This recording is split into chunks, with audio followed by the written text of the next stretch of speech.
What's going on, everybody? It's Key Time coming back with another one to talk about my reaction from Game 3 of last night's NBA Finals between the Boston Celtics and the Dallas Mavericks.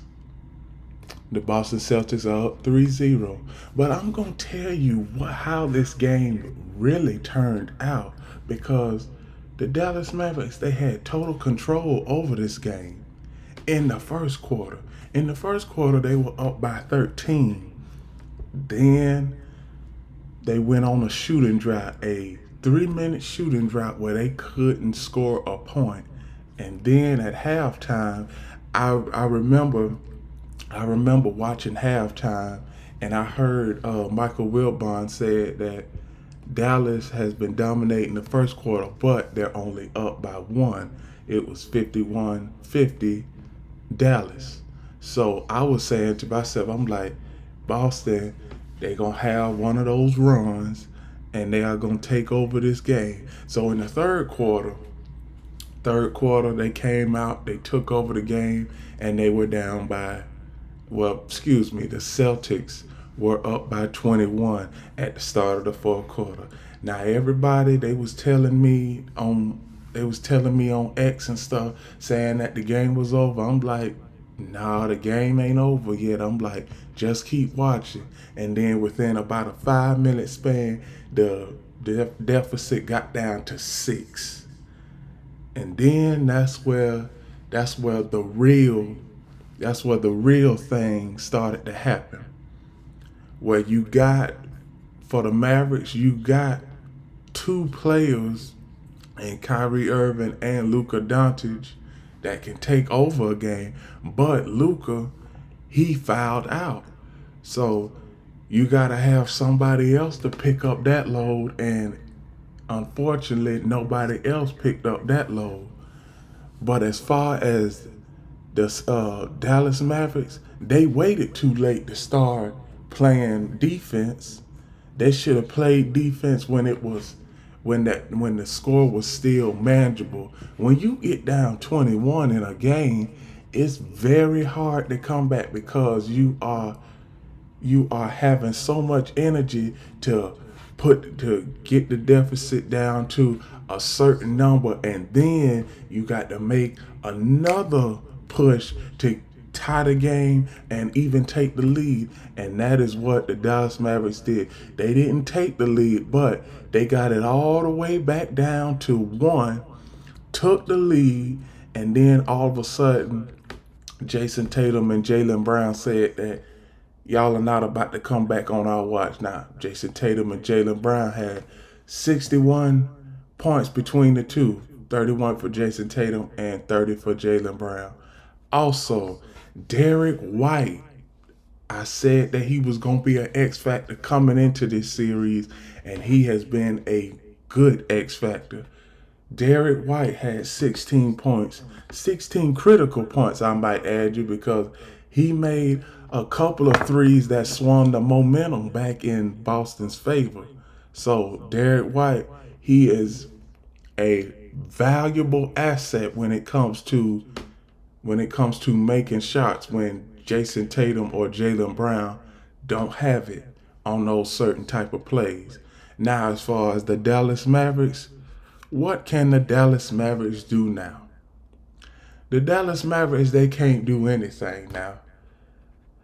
I said that they needed to get one of the first two games. They didn't. Their best chance was to get game two, but they did not get game two. Now, last night, they had a chance to win this game. They were up by one with about I'm gonna say with about 6 minutes left in the fourth quarter. Only thing that they needed to do was play that interior defense that got them back in the game and push the paint and made it off limits, because when the Dallas Mavericks was going on that run, that 22-2 run, the Boston Celtics didn't get a shot in the paint after that run was over with, the Celtics started getting back into the paint and making shots. So that's where the Dallas Mavericks messed up at.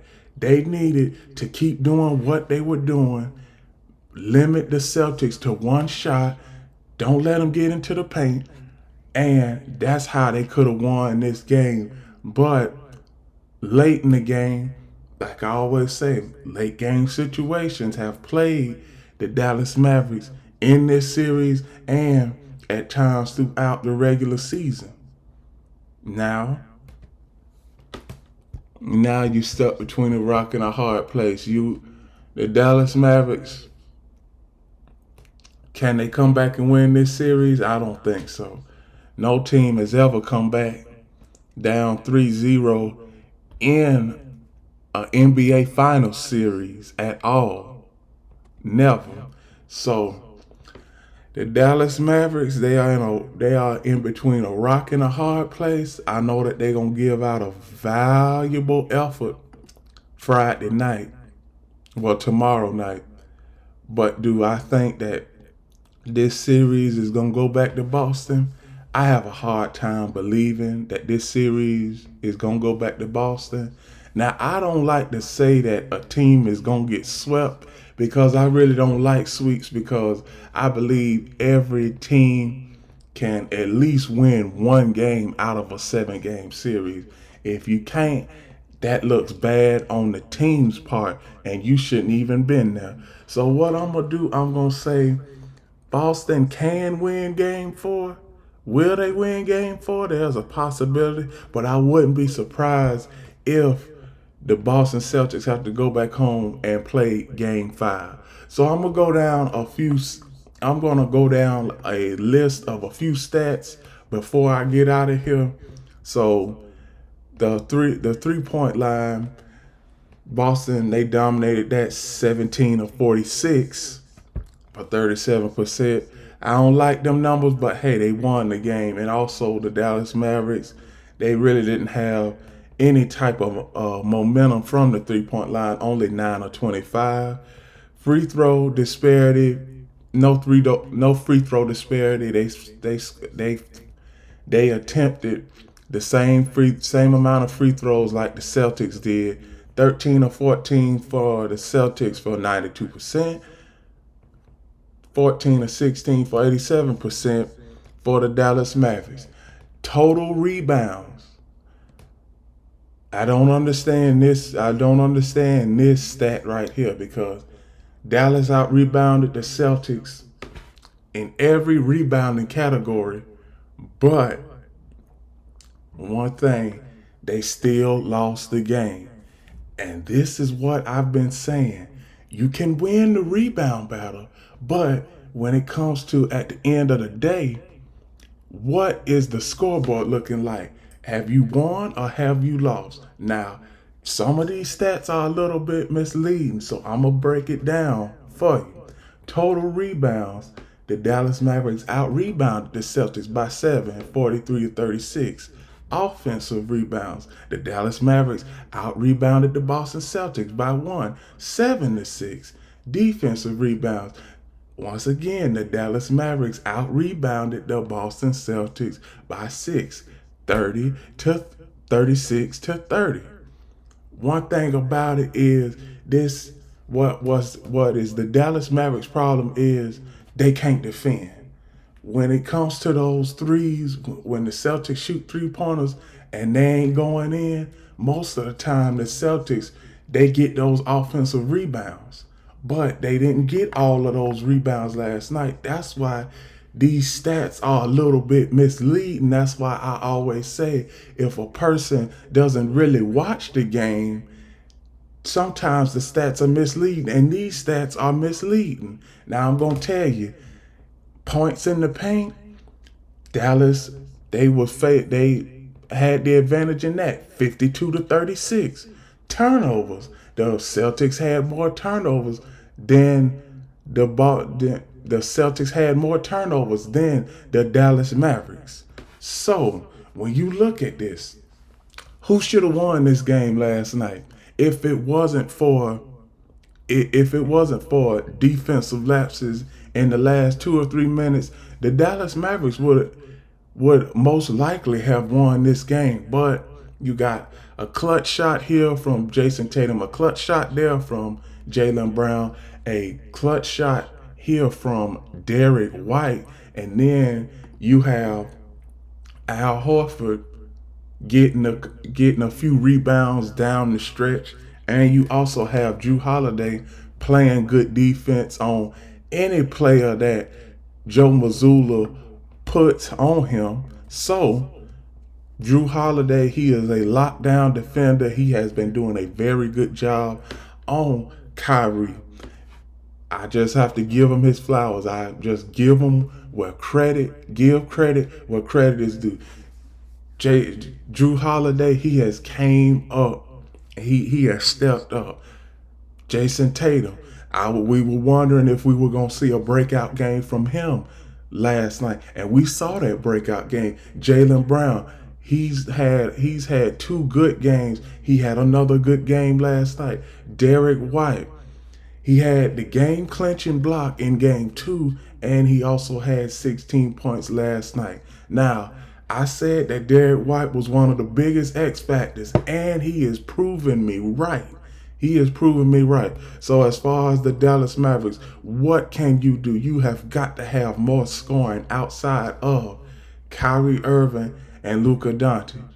PJ Washington, he had 13 points. Maybe if he had 20, 23, 25 points, maybe they win. Derrick Jones Jr., you got to give us more than just 2 points. Daniel Gafford, you got to give us more than just 6 points. Derek Lively, you got to give us more than just 11 points. Josh Green, you got to give us more than just 3 points. Tim Hardaway Jr., you had 19 minutes out there on the floor. You got to give us something. You can't just go scoreless out there. And that is what the Dallas Mavericks problem is. They always, ever since this series started, they have been moving the offense through Luka and Kyrie. When both of those guys are off the floor, well, really, they can't have both of those guys off the floor, because if you have Luka and Kyrie off the floor, then where the scoring gonna come at? Do you really have confidence in Derrick Jones Jr.? I mean, he's a good rebounder, but it's not like he's scoring 15 to 20 points a game. And also, Max Kellerman, he had a couple of wide open shots that he could have attempted last night. But like I've been saying, when he passed the ball and he's wide open, he is not a threat.